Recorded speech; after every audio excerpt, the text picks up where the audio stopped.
love that slowly kills you, bruises that won't heal.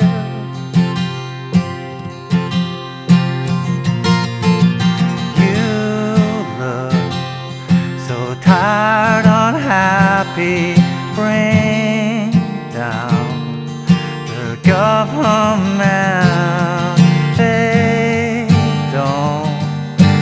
They don't speak for us.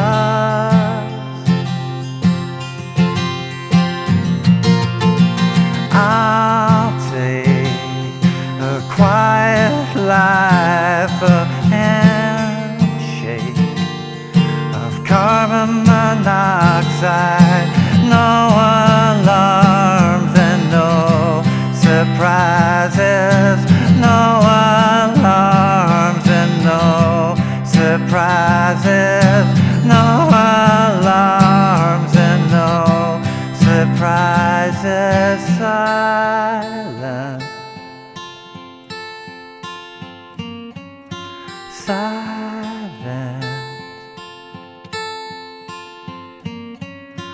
This is my final fit, my final bellyache with no alarms and no surprises, no alarms and no surprises, no alarms and no surprises, please.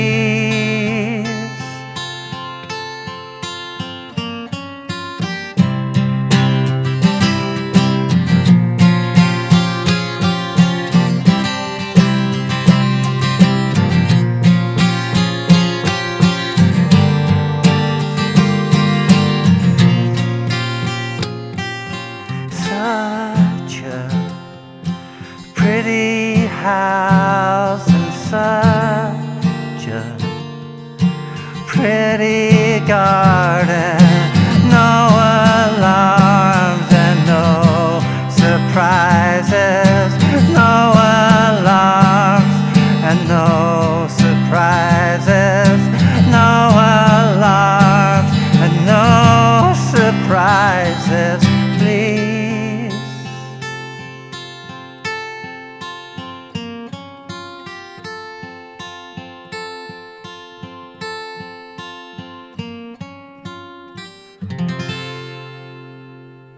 Hey, how you doing? Justin here. Today we are checking out No Surprises by Radiohead. All-time classic and a great fun one to play on guitar. I'm going to be giving you a kind of an acoustic arrangement, incorporating some of the electric parts, the little riffs and stuff, as well as looking at what Tom York plays on the acoustic guitar. It's got a capo at the 3rd fret. Let's get to a close-up. Let's get started.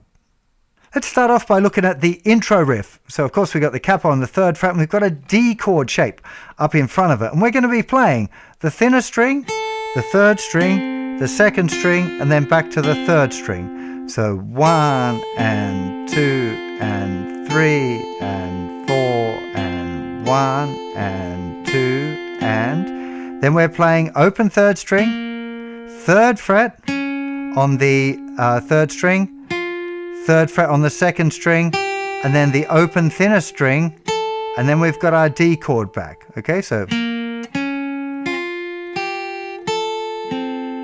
this is the D, thinnest 3rd, 2nd, 3rd. Does that 3 times.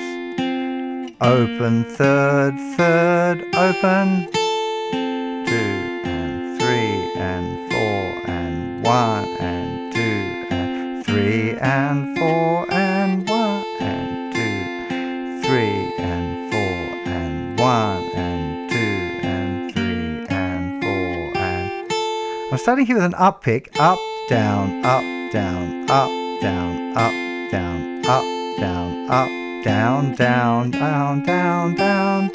Using downstrokes for that little, but yeah, all downstrokes definitely feels easier. You could use downstrokes for the whole thing actually if you wanted to, but don't think it really matters the pick direction, but what is important that you spend a bit of time thinking about the quality of the notes. On the original recording, this part is played on electric guitar up 12 frets from here, so the capo will go all the way up on the 15th fret, and then you're forming the D chord above it. If you're going to play that part and you're going to play it up that high, I think you'll find it challenging to get it absolutely note perfect every time. It's actually pretty tricky. I played it in a band for a little while. It took a lot more practice than you'd think to be able to really play it exactly right every time. It's a really great exercise, so maybe have a little look at that as well. Now, that part continues through this D to G minor. But when Tom comes in, he's playing acoustic guitar, he's adding a different kind of flavor. So the way I've kind of arranged is playing the little riff first, then playing the rhythm Tom York style, or his part on the recording, and then the vocal comes in, staying on that kind of acoustic part. So let's look at that now. So this part starts with the D, with a down strum. Then we've got second finger lifting off for a D sus2, and there's an upstroke as well. So it's 1, 2 E and a 3, and then on beat 3 second finger goes down again. That pattern is repeated 3 times. So 1, 2 E and a 3, 4 E and a 1, 2 E and a 1, 8 and a 2 E. And now this is a G5 power chord. I'm going to explain this carefully for you. So I'm playing a G5 power chord here, and if I play that, technically that chord is a G major 7 and a G major 6. But because the other guitar part is playing a G minor, and we're not playing a major third in this chord, right? This grip doesn't contain the note B. This is a G, D, G, D, G. There's no note B, and the note B is what makes it G major or B flat for G minor. So often when you see this written down, people will write it's a G, G major 7, G major 6, but really harmonically it's a G minor. And if you were going to play different chords, you'd want to play a G minor. You'd be playing D, maybe as a bar chord. You'd want to strum that. You wouldn't want to strum G major. It sound kind of weird. Okay, so sometimes when I'm talking about this, if I forget to call it G minor major 7, or if I'm singing along with lyrics of it or whatever, then forgive me. But that is the correct harmonic structure there, is that it's going D to a G minor here. It goes to a G with a B bass later on, but we'll talk about that in a sec. So we've got the D, D sus2, D, D sus2, D, D sus2, 1 E and a 2 E and a 1 E and a 2 E and a down, up, up, down, up, 1 E and a 2 E and a 1 E and a 2 E and a. This is definitely 16th note strumming, which means our hand moves down on the beat and the ands and up on the E and the up. So 1 E and a 2 E and a 3 E and a 4 E and a. If you're going to watch a video of Tom York playing this, or radio playing this, watch Tom York's harmony strumming. It doesn't stop moving all the time. It's really continuous. It's one of the key to developing a good groove when you're strumming. There are examples of people that don't do that, but most people, most of the time, do keep a consistent strumming hand motion. So let's just run through that a couple of times. So 1, 2 and 3, 4 and 1, 2 E and a 3 E and a 4 E and a 1, 2 E and a 3, 4 E and a 1, 2 E and a 3 E and a 4 E and a 1, 2 E and a 3, 4 E and a 1, 2 E and a 3 E and a 4 E and a. Now that pattern continues when the lyrics start, but I'm going to be honest here, I find that particular pattern really, really difficult to sing and play. I was doing my best in the little playthrough thing there to stick with that pattern, but I was definitely deviating from it. Tom York doesn't. He's pretty consistent about that, but there's a second pattern. So later in the song, in the next verse, he changes the strumming pattern, and that's the one that I've always played when playing this song. So trying to do demo with the correct one was really tricky, but if you're learning it from scratch, that's the one that you want to use there for the first verse. Okay, now when we get, I'm just scrolling my little notes down here. Once we start in the verse, it goes from the D with that same rhythm as the intro, and the next chord it goes to is a G with a B, a G major 7 with a B bass. So we're back to kind of G major, and this shape looks like this. If we start with our D, all we're going to do is move our first finger down to the 2nd fret. 2nd fret of the 5th string, that's the note B, muting the thicker string so you don't hit that one accidentally. It's more or less the same strumming pattern again, there's lots of little variations. Then we're going to E minor. A sus, A. Okay, E minor. I think the rhythm pattern that I spotted there was 1 and 2 E and a 3 and 4 E and a down, down, down, up, up, down, down, down, up, up, down, down, down, up. But there are lots of variations of these kind of strumming patterns. There's more than one acoustic guitar in the original recording, so feel free to change up that rhythm pattern. That's definitely not what I play consistently when I'm kind of doing a cover of this tune. But if you're looking for a starting point in the rhythm, that's probably where you'd want to go. So 1 and 2 E and a 3 and 4 E and a A. Sus 4 A. Okay, just putting little finger down, 3 frets above the cap on the second string, and then it goes back to the different one. So let's play through first verse all of the way through so you can see what's going on. So it's 3, 4. So D, D, D, sus to D, then to G with a bass. Da, da. E minor to A, sus 4 A, D. And now we're into this other pattern. So now the pattern is 1 E and 2, 3 E and 4, 1 E and 2, 3 E and a 4 E, and that part's exactly the same. The little bit on the G. We really actually covered that part in very much detail. Maybe I should go through that. That's bass is playing on beat 1, 1 E and 2. So just from here G, you see I'm leaving my third finger down, but my hand position has to move a little bit there. That's something that probably most people will find a little bit weird, is leaving those 2 fingers down while pivoting down, up, up, up, down, up. 1 E and 2 E and 1 E and 2 E and 1 E and 2 E and If there's ever a bit like that that's tricky in a song, just try and repeat that one little section over and over a few times and make sure you get it right. So let's go one more time through that, and then we'll launch into the second verse with that slightly different rhythm. So remember, the rhythm for the second verse is, and it does same thing, 1 E and 2, 3 E and 4, down, up, down, down, up, down. The E minor and the A and the A sus 4 at the end of the verse kind of stays. Let's have a little play through then from after the riff, okay, when the strumming starts. So we're going to have 3, 4, 1, 2, and a 3, 4. Then the G thing, and again, and the G. Verse starts, the heart that's fill up like a landfill, job that slowly kills you, bruises I won't heal. Now we're into that new strumming pattern, and the G. Verse 2, you look so tired, unhappy, bring down the government. They don't speak for us. There's another little verse. I'll take a quiet life, a handshake of carbon monoxide.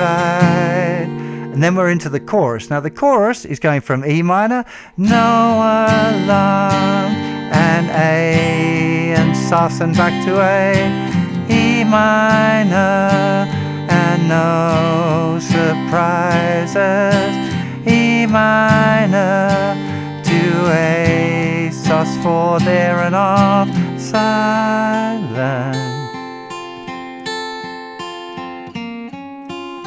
And then we go back to the little riff. Now, of course, on the original recording, there's lots of layers going on. So the electric guitar will come in at that point, but the guitar is still playing. But if you're playing it on your own, a really important thing is having a dynamic shift in the arrangement that you're playing. Because if it's the same all the way through, the same level, the same vocal, all of that, it gets really boring for the listener. So being aware of trying to have bits that are loud and then bits that get a little bit more quiet and intimate, I think is really important. So it's nice at that point in the song when we've just had the chorus to really drop it down into the little picking riff. One other thing that I do, which isn't on the record at all, but I really like the sound of it, if I'm playing it on my own, I notice that I can go,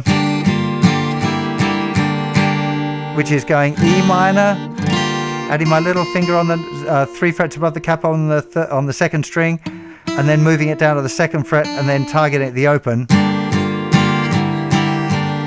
And it's a harmony note for no alarms and no. So it harmonizes no alarms and no alarms and no. So because if I'm playing on my own, there's no one singing that harmony. The fact that it so fits under the fingers so nice, seems crazy not to take advantage of it. It's not on the record, you don't have to do it, but if you're playing on your own, you might like to add that in as well. Now, one other little quirk of this that you might want to pay attention to is if you're going to drop down at that point, then it comes into the next verse and it's probably going to stay down. So, this is my final fit, my belly ache. Now, I'm just going to this kind of G with a G6 bass. So moving my 2nd finger down to here as normal, and then playing the open, instead of playing, I'm playing thinner string, 3rd string, 2nd string, 3rd string. So you get the sound of that G with a B bass at that point. That's not what's on the original recording. There is an electric guitar part as well, but I couldn't figure out how to make that kind of work with the acoustic guitar without kind of losing my flow. So that's what I've chosen to do. But you could, if you find that really difficult to play and sing at the same time, or you find that change awkward, you could definitely just play it like that with the regular chords. That would work too. Then it comes to the instrumental section, which is kind of mostly the same. We're going to the A, 2, 3, 4, G. It's kind of going to this G minor 7. It's picking out. Sorry.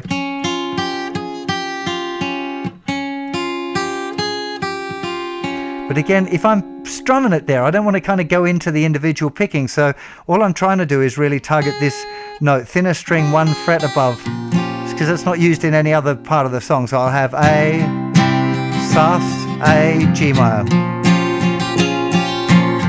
A, G minor, and there's not really any specific. Oh, sorry, I've gone to A again. It goes A, G minor, A, G minor, E minor, G minor, and then we're back into another verse, which I would probably strum, but again, you could choose to drop it down a little bit further there at that point if you wanted to. Let's just play that instrumental section one more time. Again, this isn't exactly what's on the record. I'm trying to amalgamate a few different things, and it's a little bit more melodic at that point. The lead guitar is picking out some really nice melodic ideas, which I don't feel I can do justice to while I'm kind of strumming the thing. But you could choose, I want you to make your own arrangement, ideally. That would be fantastic. So, A, 2, 3, 4, G, A, G minor, E minor, G minor,